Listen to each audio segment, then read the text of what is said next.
প্রিয় রংপুরবাসী, আসসালামু আলাইকুম। আমি রংপুর বিভাগের কুড়িগ্রাম জেলা ভুরিঙ্গামারির সন্তান। আমি এই দালালের মাধ্যমে সৌদি আরবে এসে আমি প্রতারিত হয়েছি। বিগত 3 মাস আমি রাস্তায় রাস্তায় ঘুমাইছি, খাওয়ান দাওয়ান পাই নাই।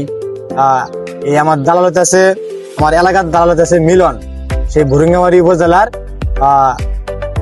জালবাজার তার বাড়ি ঢলডাঙ্গা তিলা ইউনিয়ন, সেই জায়গায় তার বাড়ি। সে আমারে পাঠাইছে একটা দালালের মাধ্যমে। সেই দালালটা আছে আলামিন নাম।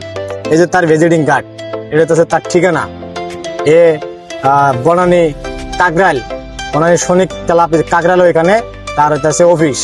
সে ওইখানে বসে সে ওখানে লোকজন পাঠায়। আপনারা দয়া করে এই ভিজিটিং কার্ড অনুযায়ী এই বনানীর থেকে কেউ আসবেন না, কারণ এনারা ওই বলে যে বড় বড় স্বপ্ন দেখায় 2000, 3000 রিয়াল, 2200 রিয়াল বেতন হবে, কিন্তু মূলত সৌদি আরবে খালি প্লেনে উড়াই দিতে পারলেই তাদের কাজ শেষ। এখন আপনি প্লেন থেকে নামে কই যাবেন, কই থাকবেন, তার কোনো ঠিক ঠিকানা নাই।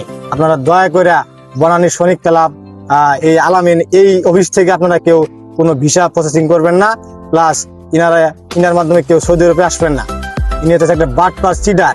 ইনার কাজ হচ্ছে মানুষকে ঠকানো, মানুষকে হয়রানি করানো, এবং কোনো মতো খালি প্লেনে উড়াই দিতে পারলেই ও শেষ। পরে ওরা খোঁজ খবর কোনো কিছু পাওয়া যায় না।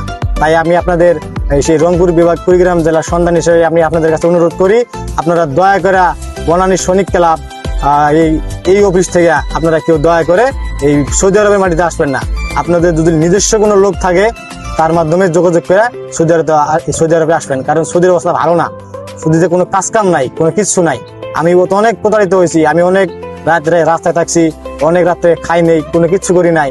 তবে এখন আমার একটা মামা আছে, তার নাম দিন ইসলাম, তার লগে আমি যোগাযোগ করছি। যোগাযোগ করার পরে তিনি আমারে কাজ দিছে।